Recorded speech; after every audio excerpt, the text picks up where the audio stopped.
Hey guys, back in the basement again for another sports recap, guys. Guys, we had a championship game yesterday that was so exciting, fun to watch, very entertaining. You got your money's worth if you put some coins on it and you took Connecticut plus the under and the points. But if you took the money line and took Michigan, you got your money's worth as well. But with that being said, it was a great championship game. Congratulations to the Michigan Wolverines for winning the NCAA title on the men's basketball. Go Big Blue. You know, they won. It was a great game, very entertaining game. Uh now I was wondering why they put it on the cable channels and not CBS. That's what baffled me. I thought it would have opened them up to maybe a few more viewers doing that was a cable channel that they showed the game on. But I did like the alternate views you could see the game in on. So that was cool. Uh got to see it from each school's specific point of view. So that was a great thing the NCAA did, as well as the TV stations. But I was just surprised that CBS didn't host it the regular game with the regular commentators. I was surprised by that. But nonetheless, it's not about that. It's about making sure we give props to the champions, Michigan. So, giving props to them and knowing how that they constructed the roster made me think about this. Today, the transfer portal opened up at midnight last night, earlier today. And so, with that being said, if you look at their rosters, they had a couple transfers, as well as a guy out of the state of Kentucky, and a player that Kentucky was really put two of them. You know, that their main guy, which was the forward they had, and our point guard, who's out of the state of Kentucky. A little disappointed because Kentucky did go after both of these guys. They just didn't get them, and it's just unfortunate. But that's the way the ball bounces. But the reason I brought that up is because with this transfer portal open up and putting the roster together in order to have a championship type team is what you got to do. You got to have a nice little mix of freshmen as well as elder players. And of course, you might need to fill some blanks in with some transfer portal. And Michigan did that. And that's why they was able to win the title. Now, shout out to Dusty May, who was the head coach at Michigan. I'm familiar with Dusty May because Dusty May uh, coached for one season. Now, it wasn't long, but it was just one season in that 2006 2007 season. Dusty May coached at Murray State. You know what I'm saying? Um, Led Murray State, and for that one season, but it was a successful season for him. You know what I'm saying? It wasn't like he was there, barely had two games over 500. No, finished second place in the OVC conference. So that was a successful season, especially after one season. That's saying a lot. It really is saying a lot. But that's why I'm familiar with him. He was also had a stint. Of course, he was assistant at other spots that he landed at. So he has a nice little resume. You know, he was at UAB for a while. Uh, had a stint at Eastern Michigan on their staff. Um, Also Florida. You know what I'm saying? Uh, Also at Southern California, which is the other USC. Some people say the USC, but some people call it the other USC. But he has a lot of experience. He started off as a videographer at Florida. You know what I'm saying? So that's where he really got his opportunity to really get into the coaching staff and get in on the program with a winning program. With a variety of coaches. So he was on the staff for the Gators from 2015 to 2018. And he came from Louisiana Tech with head coach Mike White. So Coach Mike White got the job at Florida. He came from Louisiana Tech, and he, of course, brought Dusty Mays with him. And so you know how that goes. They always helping their guys out. They always bringing them up, slowly along, and giving them opportunities. And he got his opportunity, and he took advantage of it. Now, his most success was when he was, of course, prior to being head coach at Michigan, he was at Florida Atlantic, where he led Florida Atlantic to 126 wins with 69 losses. You know what I'm saying? Hell of a run. He's also got a Final Four appearance while he's at Florida Atlantic. So he's got a lot of experience. And so when Michigan got him, I thought that was a great hire for him. Now, I really wish Kentucky got him. I hated that we didn't get him because he had a brief stint in the state of Kentucky. Unfortunately, it didn't work for us that way. And Michigan got him. And now, Michigan's reaping the benefits. You know what I'm saying? Michigan is reaping the benefits of getting Dusty May. So shout out to him, man. Congratulations to him and in his career, and get the opportunity not only go in the Final Four with Florida Atlantic, but now actually winning the championship with the University of Michigan. So with that being said, I want to kind of touch on some of the things that he had to do it. And we're going to talk about the transfer portal. We all know that you're going to have to recruit some guys, bring some guys and some young guys in and all that. And they may end up leaving after 1 year. You don't know. But, it's one of those things. You always got to, even at the end of the season, you always got to recruit your own players again.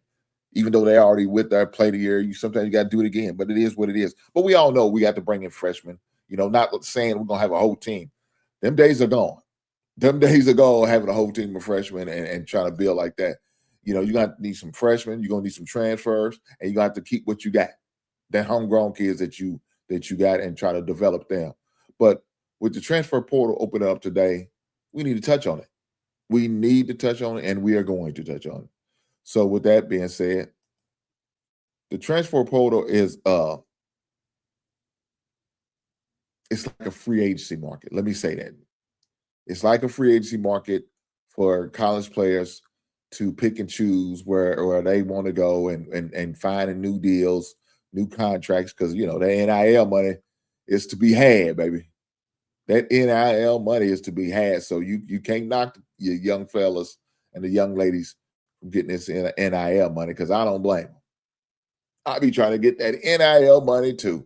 So I'm just going to give you a few names, saying right now that's supposedly committed to the transfer portal. And these are the top 10 players right now. So you got names like a Nick Boyd, who came, who's a veteran point guard, highly effective, So a Keyshawn Hall, elite scorer, versatile. These are some of the names. Donnie Freeman, Terrence Brown, Lamar Wilkerson, Xavier Lee, Boogie Flynn. These are some of the names that's currently in the transfer portal. And these are some of your top 10, your top 15, your top 25, even all the way up to about your top 50. Elijah Moore, the Sean Simeon, the Kobe Garland, the Deuce Jones, So these are just some of the names that's going to be. There's over, let's be honest, there's over 1,500 names right now as of today. Now, because tomorrow you might have another 500. Who knows? But these are the type of names that you're going to need to be in the transfer portal, watching, scouting, searching for, in order to help build your team and build the missy spots around your squad, the empty spots that maybe like you have a starter, but you need somebody maybe as a good backup to maybe a backup point guard or a good backup power forward or something like that. So you have to go through the transfer portal and find somebody within the reasonable price. That's crazy. I never thought I'd have to say that. Finding somebody in the college transfer portal for a reasonable price. You heard me right. Yes, a reasonable price. These guys are got there selling themselves for labor. The labor playing basketball for your program. You got to come with the right dollar, the right deal, the right NIL money needs to be paid in order to get these young men and young women services. That's what it is right now. And that's what you got to do in order to build your team. You got to make sure you bring in not only the best coach, the good coach, the up-and-coming coach, but you got to make sure you bring in the right freshman players, go scout them and all that. Don't get too many, but get just enough so you can build. Continue to recruit whatever current players you have and keep them happy. You know what I'm saying? I guess somewhat let them know that they're going to have the opportunity and maybe start or getting a lot more playing time. And you got to convince these young people. Not only that, but these elder guys, these guys about 23, 24, as Kyle was saying the other day, these guys who's married on their second marriage with 2 kids and a home mortgage. You got to recruit them guys too. You know what I'm saying? So you're not going to have a team put your youngs 18, 19, 20-year-olds. You're going to have some 25, 23, 24-year-old young man out there playing, trying to win a title, maximizing their ability to make money. Because let's be honest, some of these guys are not going to be playing in NBA. Some of these guys may not be playing overseas. This may be the last opportunity to get that big check. And so what are they going to do? They're going to maximize their opportunity, and I don't blame them. They should be doing this. So with this being said, let's go and look at one more thing. And these are the odds. These are some of the top 10 odds of teams who could possibly win a title next year. Now, these are some of the odd teams that I pick. Now, this is my picks. I'm not saying this is what Vegas is going to pick. This is not what Vegas is predicting. I'm not doing that. But these are my projections that I'm putting out there right now. So number one right now, I would say is the UConn Huskies. So the reason why I say the UConn Huskies are the number one is because of what they're going to have coming back. They got, they're a good team. They got a elite coach and a system. They reload every year. And still, they still play up to the good standard, the gold standards that you will want your college team to play for. Now, he's a fiery coach. He's going to get in your ass. He's not going to hold any punches. He's going to let you know how I feel. He's going to yell it to the rooftop if he has to.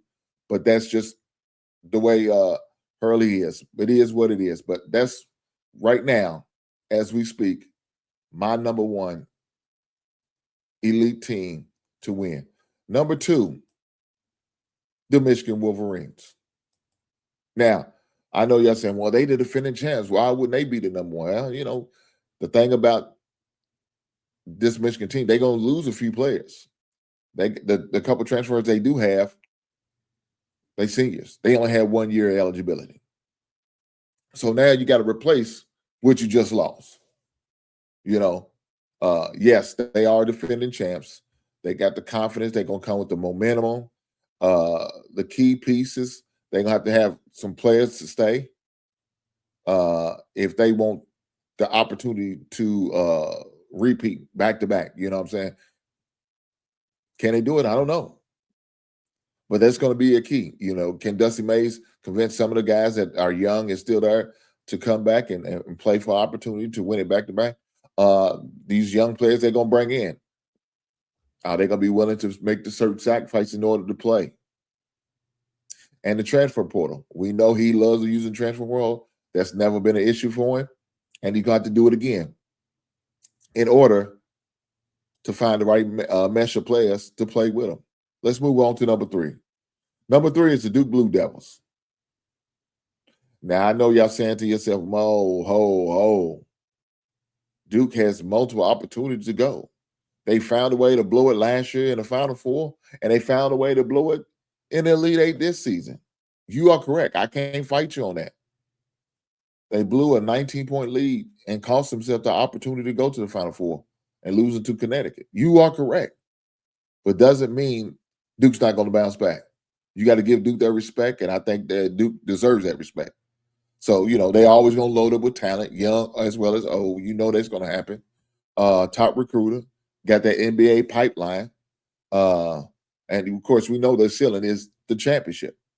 Now, can they live up to it? I don't know. Will they fall short like they did this year? It's possible. But I know one thing. They're going to have the players in order to be able to compete. I tell you that. That's not going to be a problem for them, being able to compete and finding the players that they need. So, with that being said, let's keep going. Number 4, the Kansas City Jayhawks. Uh, Bill Self said he's coming back. Said he's returning. He wants another opportunity to win a title. Can they do it? I don't know. We know they're a veteran program, strong transfer portal presence, uh, built for March runs. That's just as Kansas City. You know, they in a running for the number one recruit in high school basketball. Hey, they're gonna compete. They are going to compete. So you just gotta respect them and what they bring. Now they did lose one of their big players, the 6'11" guy. He did put his name in the transfer portal, but that doesn't mean he's not going to leave or he's going to leave. He can always just say, "Man, I'm going to take my name out of the transfer portal and I'm going to stay here because we're able to cut a good friendly deal that's going to accommodate my needs and their needs as well, and we'll go from there." You never know. You never know. Let's move on. Number 4. We're going to talk about number 4. Number 4 is my Kentucky Wildcats. Now, I know what y'all going to say. Oh, Hank, you biased. Hank, you're just saying that because that's your team. Well, you know, it might be a little bit of truth in that. But also, let me say this. We also know that Kentucky is going to draw a certain type of player. And with that certain type of player, there's certain type of expectations. Now, if the chemistry's click, it's going to be a scary team. Talent's always going to be there. That's not going to be a problem. And Kentucky's going to do what Kentucky does because they play in the SEC. They play in a big conference. They always going to be on television. They're always going to be everybody's Super Bowl. So you're going to get the opportunity to see them and be on TV for your family, especially if your family is not able to make it a game. You know that Kentucky's going to have a good presence on these channels. So with that being said, let's keep it rolling. Let's keep it rolling. So the next one up is North Carolina. I know y'all say, well, Hubert Davis no longer there. North Carolina had to go find a coach. Both of these things are true. But you know what also is true? That they was able to have a coach in Michael Malone, I'm sorry. Great coach, a championship coach, because he won an NBA championship with the Denver Nuggets. So he's already proven that he can win. It's been a while since he's been in the college level, so that's going to be a transition for him. But you know, they got a balanced roster, the experience, and their scoring is very tremendous. Dangerous if guards can step up. If the guards can step up, man, Carolina gonna be a dangerous team. And maybe that's what it takes, a new voice to come in there, because they got still at Hubert Davis. They said, man, you need to go on to the commentator tape. Get back on the ESPN program, and because we're tired of hearing your goddamn voice. Only time we want to hear your voice is when we turn on ESPN. I don't know. With that being said, we're going to keep it moving. We're going to keep it moving. And we're going to move on to number 7, which is the Arizona Wildcats. Now, I'm sure Arizona's plan was to win the title. And unfortunately, they came up short because they lost to the defending champs, which is Michigan. But the thing about Arizona, they locked in their coach, just signed him into an extension, right? Another good thing about it is the conference they play in. And they will be moving conference. I want to say in the 2028 season, I think the Pac-12, or it might be next year, 2027, 2026, 2027 season. I think the Pac-12 is up and running again. They took a little hiatus because they lost a lot of teams, but now they had to regroup and rebuild and rebrand. Arizona's in another winnable conference. They play that fast-paced offense, elite scoring ability. Their defense need to be more consistent, but you know, other than that, they gonna get the players. They're gonna get the players. They're one of the best teams on the West Coast, so they got a lot of options as far as the players. So I think Arizona is gonna be a viable candidate to win the title next year. You know, who knows? They could collapse like they did this year. If they do, hope they do it to Kentucky. Because I remember in '97 when they beat us. That still hurts my heart just thinking about that. But with that being said, let's get another team that we may be familiar with, that we've seen definitely make their move with a good coach, and that is the Houston Cougars. The Houston Cougars, man, they like to play that tough nose basketball, and that's what makes me like them a lot. That they got that defensive dog in them, physical, discipline, always tournament ready. And when you got a coach like Calvin Sampson, you know you're gonna have a good team. You know you're gonna have a competitive team. You know your team's always gonna be in it, saying, to compete every day, every night. For sure. For sure. So with that being said, let's keep it rolling. And as we roll on down to number 9, the Baylor Bears. Now, the Baylor Bears has been sliding a couple times this season, and they ain't been looking like the Baylor Bears that we know when they won a title with Scott Drill. But they still have the ability to do that. Why? Because they got elite guard play. They're dangerous in close games and can beat anybody when hot. And what they're talking about when they're hot, I mean hot from the three-point line. So Baylor's got a good coach. They got some of the players they need. And the beautiful thing about it, they're one of the best teams out of the state of Texas. And Texas produces a lot of young players. They produce, and surprisingly, people are surprised by it. They produce a lot of young basketball players, man. They compete and they go all over the world. But if Baylor could keep them in-house, that's saying something. That's saying something. But that being said, let's keep going. Let's go to our last and final, the 10th team that I've picked that has a possibility of winning the title. And that's them Road Tides. Alabama Crimson Tide. Now, guys, I know you are not used to me saying this name when it's basketball season. I do understand that Alabama is a football school. But with that being said, some of these football schools said they're tired of just being one dimension. You understand me? Some of these schools said, I'm tired of being one dimensional. We got other programs that will have our fans to have something to cheer for and enjoy. And one of those other sports is basketball. So with Alabama, they high-powered offense, shooters who can score anywhere and everywhere on the floor. But the one thing about them, they're like a boom or bust type thing. When they're good, when they're booming, they're dangerous. But when they're bust, they could be beat by anybody and everybody. And so I know it's kind of hard for these Alabama fans / Road Tide to accept and hear that, but it is what it is. But guys, right there, it's my top 10 possible candidates to win a title this next season. I don't know if it's going to happen with these top 10. It may be somebody who does not even in the top 10. That's crazy, but it's a reality. But when I look at the odds makers and see what they got, right now, Duke is favored, plus 750. You got Michigan at number 2, plus 900. You got Arizona at plus 1,300. You got Florida, plus 1,400. Houston is plus 1,500. Michigan State is plus 1,500. Arkansas plus 1,600. You got Kansas plus 1,600. You got UConn plus 2,000. You got Illinois plus 2,000.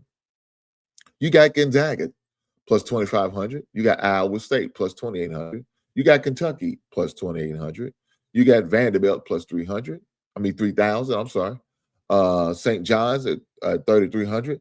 You got Alabama at 3,300. And you also have Virginia plus 3,300. So these are some of the odds that Vegas has got going on now. So if you want to go get a long shot, go get your long shot. Go with Virginia, Alabama, St. John, or Vanderbilt, man. Those are probably your longest of the long shots, but you can win a lot of money if they come in. You can win a nice amount of change if they come in. But with that being said, I appreciate every last one of you guys being here. And I want to say congratulations again to the Michigan Wolverines for winning the 2026 Men's Basketball Championship. Until the next time, right on.